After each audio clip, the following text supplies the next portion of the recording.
My name is Captain Alyssa Hayes, United States Marine Corps, and the night that changed everything began with the sound of a baby crying under the rubble. I can still hear it then trembling, somehow louder than the gunfire that had faded hours earlier. We were deployed for humanitarian relief after the ceasefire, clearing a small village on the outskirts of Auschwitz. It was supposed to be textbook, distribute supplies, assess damage, stabilize survivors. But no manual prepares you for a child's cry in a place where no child should still be alive. The smoke was thick enough to sting my eyes. I moved through the ruins with my squad, boots sinking into ash and dust. My radio crackled with reports. No enemy activity, minimal civilians. And yet that cry kept pulling me forward. I shouted for my medic, then pushed aside a broken door half buried in debris. Beneath it, wrapped in a torn flight jacket, was a baby boy. His face was gray with soot, but his tiny hands clutched a silver pendant engraved with strange coordinates. Instinct took over. I lifted him gently, pressing 2 fingers to his neck. Weak pulse, warm enough to be alive. I radioed for an evac chopper, but the command center responded with static and bureaucracy. We can't extract none. Pass him to local authorities.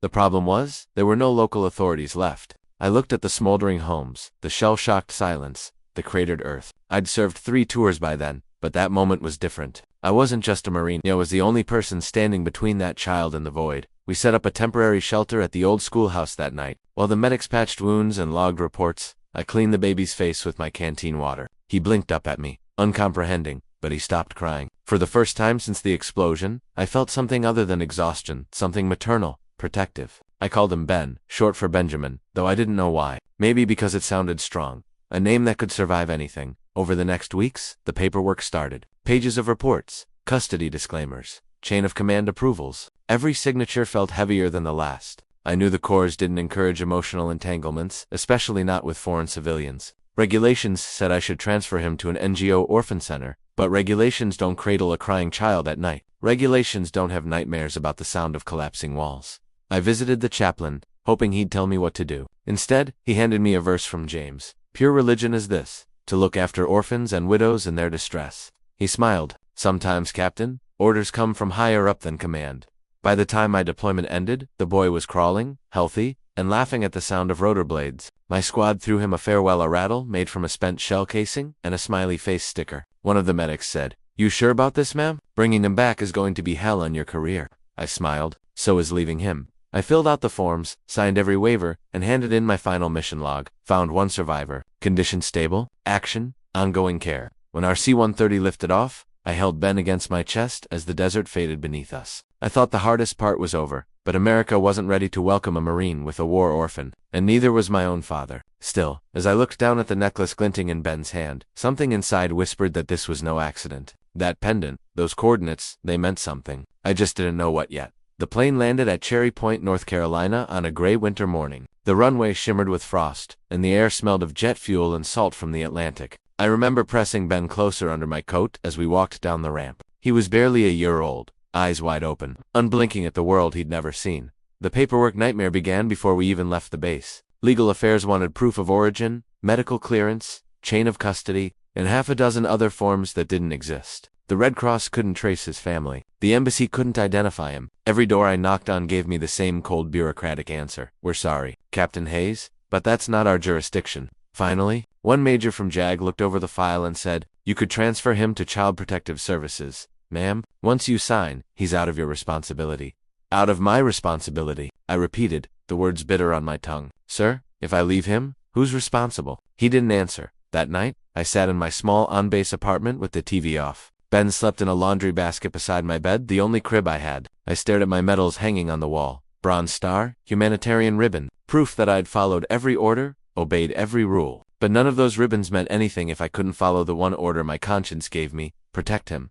The next day, I made my decision. I filed for emergency guardianship under wartime humanitarian adoption, a rare loophole left over from the Vietnam era. It meant months of background checks, interviews, and skepticism, but I didn't care. Every time Ben smiled or reached for my hand, the noise of war faded a little more. When my father found out, he didn't speak to me for weeks. Retired Colonel Richard Hayes, 30 years Marine Corps, Silver Star, old school to the bone. He showed up unannounced one morning, standing at my door with a face carved out of disappointment. "Is it true?" he asked. "You brought back a child from a war zone?" "Yes, sir." "You think that's compassion?" His voice was sharp, cutting through the air like a blade. "That's confusion, Alyssa. You're a Marine, not a missionary." I wanted to argue, but instead I said quietly, "He's alive because I was there." "Then you've done your part. Now let someone else handle it." He turned to leave, but I stopped him. "Would you have said that if it were me crying under the rubble?" He froze just for a second before walking away. In the months that followed, I learned that being a single Marine mom was harder than any deployment. Diapers between drills, midnight feedings after training exercises, whispered gossip at the officers' club. She brought back a baby. But then came moments that silenced it all. Ben's first laugh, his first word, "Mama," clear as morning. I hadn't planned on motherhood, but life doesn't always wait for permission. When the adoption was finally approved, I drove to the courthouse in my dress blues, Ben in a tiny Marine onesie. The judge, an older woman with kind eyes, reviewed the papers and smiled. "Captain Hayes, this is one of the few times I get to sign something that feels right." I signed, Alyssa M. Hayes, legal guardian of Benjamin Hayes.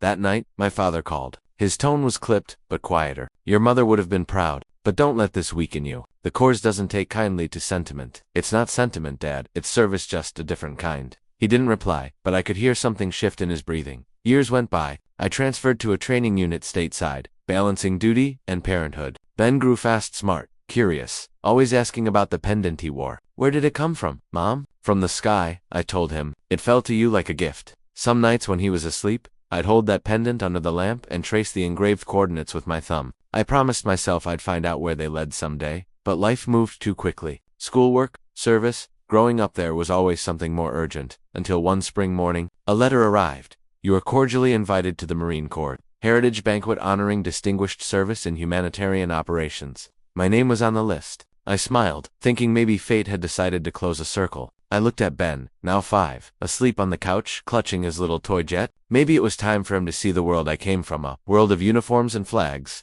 not ruins and rubble. I didn't know then that the banquet would bring the past rushing back, and with it, a truth I wasn't ready to face. Life at home wasn't glamorous, but it was steady where it mattered. I drilled with my reserve unit on weekends, taught logistics to young Marines during the week, and kept a chalkboard by the door with 2 lists: field skills for recruits, and chores for Ben learned to make his bed with hospital corners before he could tie his shoes. I wanted his America to be real, not shiny. We went to pancake breakfasts at the firehouse and stocked shelves at the food pantry.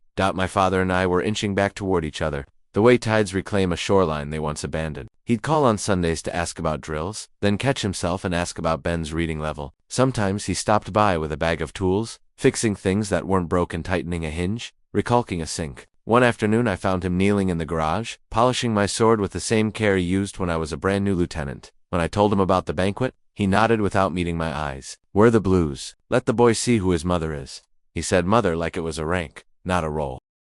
The week before the event, I showed my recruits how to write a proper toast. Keep it short, stand up straight, honor the absent. Then I went home and taught Ben how to make eye contact and say "nice to meet you" without hiding behind my leg. He practiced in the hallway mirror with exaggerated seriousness until we both laughed. The night before the banquet, I couldn't sleep. I stood on the back steps with a mug of lukewarm tea and watched heat lightning pace behind the pines. I thought about the program tucked in my purse, the list of honorees, the guest of honor from Washington. I'd read his bio in the Gazette. Years ago, decorated Van Kield, a widower whose wife, a Marine aviator, went missing on a mission that was never discussed. I had no reason to connect any dots. The next afternoon, we dressed slowly, like the moment deserved. I laced my dress blues and pinned my ribbons with the ritual I learned from Marines older than my father. Ben wore a little blazer and a clip-on tie that kept listing starboard. I straightened it, then tucked the pendant inside his shirt. "Keep it close," I said. "I always do," he replied. We stopped by my father's house on the way. He met us on the porch, starch-scented, his old blazer a size too broad for the man he'd become. He took in Ben and cleared his throat twice before finding words. "You look squared away, son."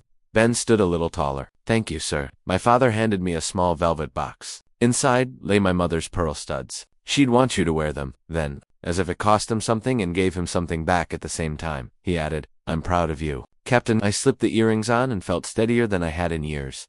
The officers' club looked different. After years away, fresh paint, new portraits on the walls, but the same smell of polished wood and aftershave. As we stepped inside, the sound of a brass quartet filled the air, followed by laughter and the clink of silverware. A giant banner read, "Honoring Service Beyond the Battlefield." Ben's hand squeezed mine tighter. "Mom, are all these people soldiers?" "Marines," I corrected gently. "And tonight, we're celebrating peace, not war." The banquet hall shimmered with uniforms, rows of medals, catching light like ripples on water. There were speeches waiting to happen, stories too heavy for paper. I found our assigned table near the front. My father was already seated, back straight, shoes shining like mirrors. He gave me a crisp nod, the Marine way of saying you did good without wasting words. Ben, he said, his voice softening, you remember how to salute? Ben nodded, spine straight. Yes, sir. My father smiled slightly. Good man. The program began with a prayer, then a slideshow of missions, disaster relief, medical evacuations, orphan rescues. Faces flickered across the screen, some smiling, some gone. I saw my own photo appear briefly, holding Ben as a baby in my arms. A few officers turned to glance at me. One whispered, "That's her." When the applause faded, the MC took the stage. Our guest of honor tonight is General Robert Cole, Commander, humanitarian advisor, and a man whose leadership has shaped generations. The room erupted in respect. I clapped too, but my heart sank as I recognized the name. Cole, the letters from the photograph, the half-burned tag. I told myself it was coincidence. Cole was a common enough name in the Corps, but a cold thread began weaving its way through my chest. The general walked to the podium, tall, gray-haired, posture so perfect it looked carved. His uniform was immaculate, his medals balanced like a timeline across his chest, but his eyes carried something else, an old fatigue that no amount of ceremony could polish away. He spoke with quiet conviction, not the rehearsed grandeur most officers favored. I've served long enough to know that courage isn't just on the battlefield. Sometimes it's found in the hands that rebuilt after everything's fallen apart. His gaze drifted toward the audience, pausing for a second on me, then moved on. I felt it anyway, that flicker of recognition I couldn't explain. My father leaned over. That's a good man. Lost his wife in '03, Marine pilot. Never remarried. I turned to him. How did she die? Official report says Mia over Eastern Ridge. Classified They never recovered the wreckage. The pendant around Ben's neck suddenly felt heavier. I remembered the burned fabric of that flight jacket, the embroidered wings barely visible in the ash. Could it be? No, it was impossible. The world wasn't that small, and fate wasn't that cruel. After the speeches, officers mingled in clusters, trading stories of deployments and promotions. My father went to greet an old comrade, leaving me and Ben near the refreshment table. He was fascinated by the dessert tower, licking icing from his thumb. That's when a young aide approached a lieutenant with eyes too young for his uniform. "Ma'am, if you don't mind me asking, your son's necklace, is that an old aviation pendant?" I looked down. "Yes, why?" He hesitated. "I've seen one just like it. The general wears a matching insignia on his desk. It belonged to his wife." Before I could answer, General Cole himself stepped closer, smiling at Ben. "What's your name, young man?" Ben straightened. "Benjamin Hayes?" "Sir Hayes," Cole repeated softly, as if tasting the name. "Strong name. You take after your mother." "Yes, sir," Ben said proudly. "She's a Marine." Cole smiled faintly, but something in his eyes shifted when the pendant slipped into view, glinting under the chandelier. He froze mid-breath. For a heartbeat, the room disappeared around us. His hand trembled as he pointed. Where did you get that?" Ben looked at me, unsure. I answered, my voice steady. "He's had it since I found him overseas, sir." After an airstrike, Cole's face drained of color. He looked as if someone had yanked the ground from under him. "Found him where? Al-Rush. 5 years ago." The general stepped back, one hand on the table for balance. "That can't be that area." That's where he stopped himself. His aide moved closer, worried. "Sir, are you all right?" Cole nodded stiffly, but didn't take his eyes off the pendant. "Excuse me," he murmured and left the room. The silence that followed clung to me like humidity. My father returned, frowning. "What happened?" I think I started, then stopped. I didn't know what I thought. After the banquet, I found myself unable to leave. I walked to the hallway where portraits of fallen officers lined the walls, sepia eyes staring back through time. Cole stood there, staring at a photo of a young woman in Marine flight blues. Her smile was wide, confident. The same pendant hung at her throat. He turned as I approached. "Her name was Major Sarah Cole," he said quietly. "Shot down on a humanitarian run. I kept believing she'd survive somehow, that she'd made it out. But when they found part of her jacket and that pendant," his voice broke. "I buried the other half with an empty casket." He looked at me, then searching my face. "That boy, where exactly did you find him?" My voice came out softer than I meant. "Under the ruins of a collapsed hangar, wrapped in a flight jacket with her name half burned on it." His breath caught. He steadied himself against the wall. "Oh my God, he's my—" The sentence hung in the air, unfinished, swallowed by years of silence and the hum of distant applause from the ballroom. Ben tugged at my hand, not understanding, and Cole looked down at him with eyes that were suddenly wet and human. In that moment, no one saluted. No ranks mattered, only the ghost between us finally finding a way to speak. I didn't sleep that night. The banquet kept replaying in my head, the chandelier light flashing on the pendant, the general's trembling voice, the way the crowd had gone silent. Ben had fallen asleep in the back seat on the ride home, clutching that pendant in his little hand. My father drove, eyes fixed on the road, saying nothing. I could tell he was thinking the same thing I was, that we had stumbled into something larger than we understood. When we got home, I tucked Ben into bed. He murmured, "Was that man sad, Mom?" I brushed his hair back. "Yes, sweetheart. Sometimes people remember too much." He nodded sleepily. He looked like he wanted to cry. So did I whispered. But he was already dreaming. After he slept, I went to the garage and unlocked the fireproof box that held everything I'd ever kept from that night in El. The mission report, a scrap of fabric from the jacket, and the sealed envelope I'd never dared to open. The label read, Personal Effects. My hand shook as I slid it open. Inside was the photograph I'd seen once years ago, the edges brittle, the image half-eaten by fire. But now, under the lamp, it told the rest of the story. A young woman in marine flight blues standing on a tarmac, sunlight sharp on her face. Around her neck hung the same silver pendant, whole and unbroken. The back carried a faint inscription, To Arcole, forever, my wingman.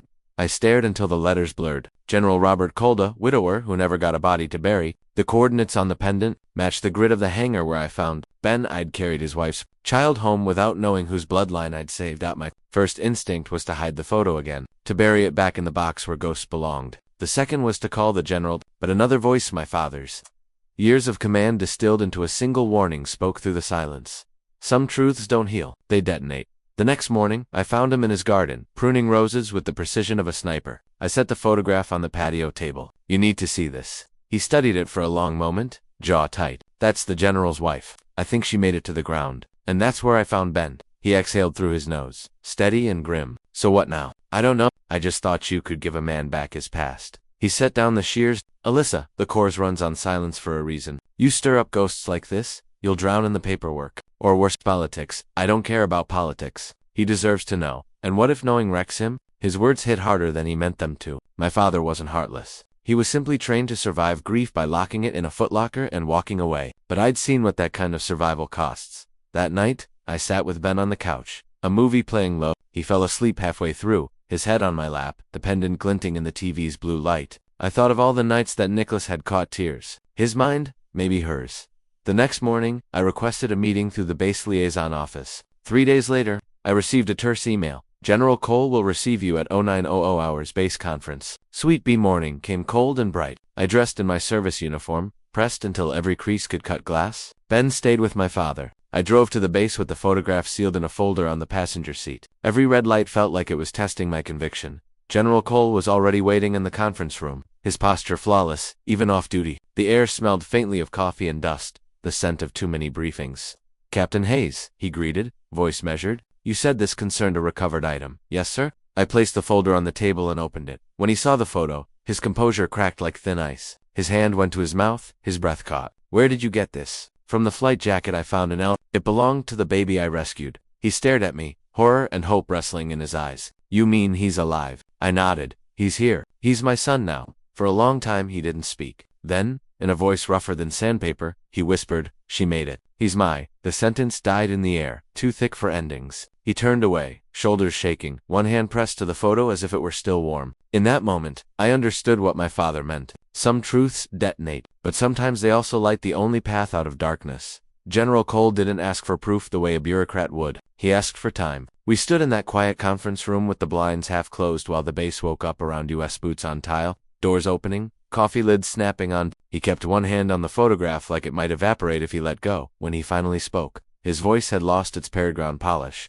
Captain, I won't file anything yet. Not until we've done this right. May I meet him? I thought of Ben eating cereal, cross-legged on my father's couch, the pendant tapping against his bowl as he studied the maze on the back of the box. I thought of how many adults had already tried to define him with forms and theories. Yes, sir, I said. But on our terms. He's a child, not a case. He nodded, grief and gratitude wrestling in the same small motion. Understood. We agreed on the simplest plan. The next day after morning colors, we'd meet in the base chapel. Neutral ground, quiet, no photographs. I called my father from the parking lot and told him everything. He didn't waste words. I'll bring the boy. Then, softer, you won't face this alone. The chapel smelled like lemon oil and old hymeneal. Sunlight made clean rectangles on the pews. My father sat with Ben in the second row. Both in collared shirts like Sunday school had broken out on a Wednesday. Ben swung his feet and whispered questions about the stained glass. Why St. Michael had a sword? Whether angels wore boots. I heard the door open behind us. General Cole entered without aids or ceremony. He removed his cover as he crossed the threshold, and for a moment he looked like any tired man carrying too much memory. He stopped a few feet from us, eyes on the pendant at Ben's chest, the way a ship sights home through fog. Ben, I said gently, this is General Cole. He's a friend of ours. Ben stood, serious the way I'd taught him. Nice to meet you, sir. He extended a hand with a gravity that always undoes me. The general took it, and the smallest tremor moved through his arm. Nice to meet you, Benjamin, he swallowed. You can call me Robert if you want, or sir is fine.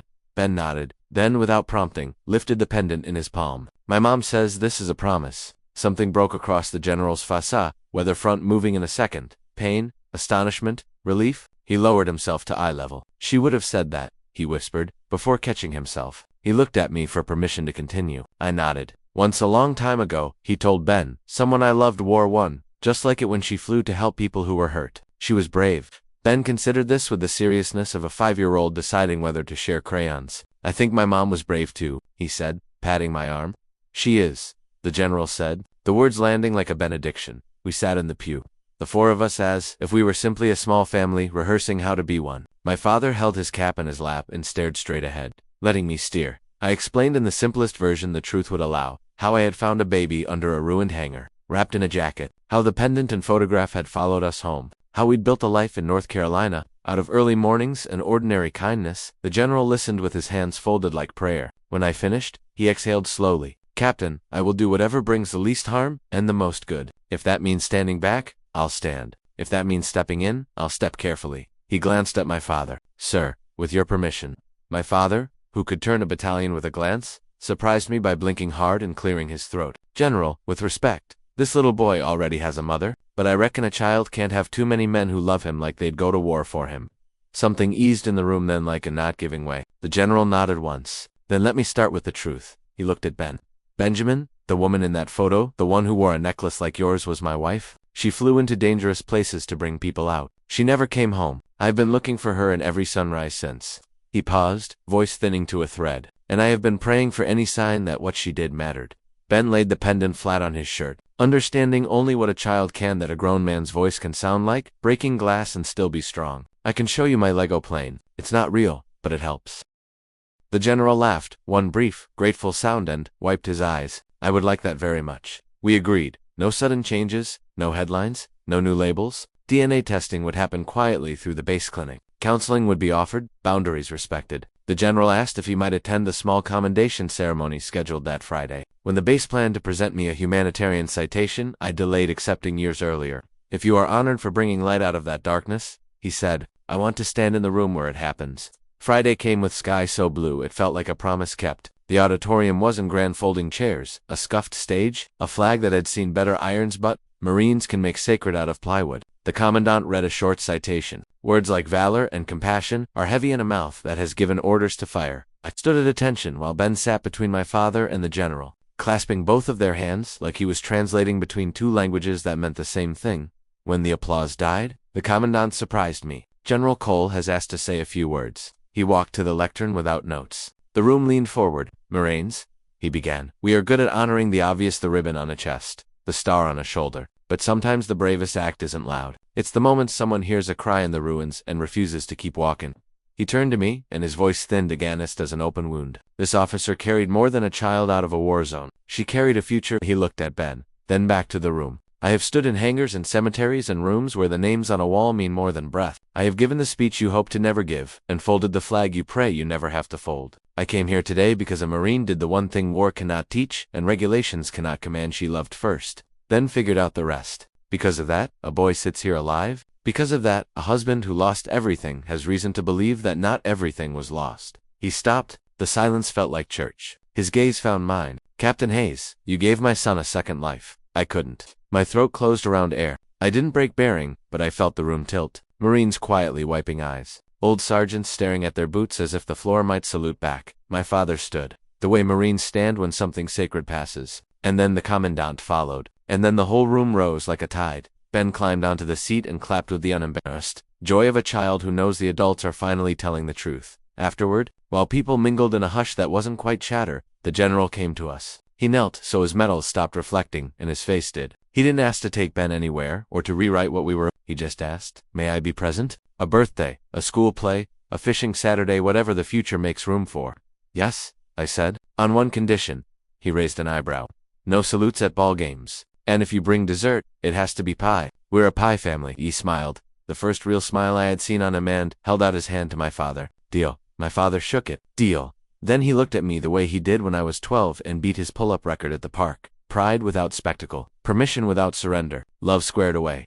That night, after the house was quiet, I sat on the back steps with the pendant in my palm. It was cool from the evening air, and warm from a boy's skin. I thought of war's arithmetic, the tally of what's taken, the math that never balances, and I thought of what we add back anyway. A name, a home, a hand held in a crowded room, while a life changes its weather. In the darkness, a train horn sounded somewhere past the pines, long and human. I closed my hand around the promise and knew that whatever came next, we would not face it as strangers. A year passed before the headlines caught up to the story. Not the classified report or the DNA paperwork, the real story. The one told quietly in marine halls and coffee shops, by people who believed in something higher than coincidence. It always started the same way. A Marine captain heard a cry in the ruins and refused to walk away. Ben grew like all children do in leaps and stumbles. He learned to ride his bike in the same cul-de-sac where my father used to pace after deployments. He kept the pendant tucked under his shirt, a habit now as natural as breathing. Sometimes I'd catch him tracing its edge while watching planes cut across the Carolina sky. General Cole visited often. At first he came carefully, 15 minutes here, a weekend barbecue there. Then gradually he became family in everything but title. The first time he and my father met over the grill, the conversation started with rank, ended with fishing, and something in both men finally unclenched. The DNA results came back on a rainy Tuesday. I opened the envelope at the kitchen table with my father sitting across from me. 99.97% parentage match. I didn't cry, not right away. I just set the paper down, looked out the window at the rain, and whispered, "He found his father after all." My father reached across the table and covered my hand, and his father found more than he lost. General Cole didn't demand custody. He didn't rewrite our lives. He just said, I missed his first steps. I won't miss his first baseball game. True to his word, he never did. The two of them built model planes together in my garage, his steady hands guiding Ben's smaller ones, teaching him that flight isn't about wings, it's about trust. As for me, I stayed with the Corps another few years before moving into veteran outreach. The war had given me a son, but it had also taught me what happens when soldiers come home and have no one waiting. I began visiting hospitals, helping Marines find footing in the civilian world. Don't leave your story behind, I told them. Carry it like a compass, not an anchor. Sometimes at night, I'd hear Ben ask from his room, "Mom, do you think my first mom can see us?" I'd pause at his door and answer softly, "If she can see anything, it's this." That love didn't die where the plane fell. It just changed uniforms. The next summer, the base dedicated a small memorial garden beside the chapel. The general insisted I name it. I chose the Promise Garden. The plaque read, "For all who heard the cry and answered." The dedication was small, no reporters, no fanfare, just a handful of Marines. A retired general, a weathered colonel, and one little boy with a silver pendant. As the flag was lowered and taps began, I felt the same ache I had felt in Al-Rusheerth, an ache of loss mixed with gratitude that somehow, impossibly, something good had survived the wreckage. After the ceremony, General Cole walked with me along the path of fresh stone markers. "I used to think duty was the only form of honor," he said. "But honor is quieter than medals. Sometimes it's just showing up when no one else does." I smiled. "That's what being a Marine really means." He chuckled. "And a mother." That night, when everyone was gone, I stayed behind. The garden glowed faintly under the soft floodlights. I could hear frogs from the marsh, the low hum of distant traffic life carrying on as it should. I knelt beside the first tree we'd planted, a live oak, and buried the duplicate dog tag that had come with the DNA report. Not to hide it, but to let it rest. "Rest easy, Major," I whispered. "Your son's safe, and your husband knows." For a moment, the wind rustled the branches like a reply. At home, Ben was asleep on the couch, a model jet on the coffee table, his hands still on the pendant. My father sat in his old recliner, eyes half closed. "You did good, kid," he murmured. It wasn't about medals or missions anymore. It was about peace, the kind you have to build with your own two hands. I turned off the lights and stood at the window. The moon hung over the Atlantic like a command light still burning. I thought about all the people who'd come through my soldiers, fathers, sons, ghosts, and how each had left something behind. The war had started a chain of destruction, but compassion had finished it with grace. When I tell this story now, to the recruits I mentor, or the veterans I counsel, I don't mention the general's name or the DNA test. I just say, sometimes you'll hear a cry that no one else hears. Don't walk past it. That sound might be the very thing that saves you, because in the end, this story isn't about a mission or a medal. It's about what happens when you refuse to let the world harden you. About how mercy, even in war, can echo for generations. And if you're hearing this, wherever you are, whoever you've lost, remember, you are never too broken to answer someone's cry. You are never too far gone to begin again. If this story moved you, share it. Not for me, not even for the Marines, but for every child, every soldier, every soul still waiting to be found in the ruins. Honor isn't about who salutes you. It's about who you lift from the ashes.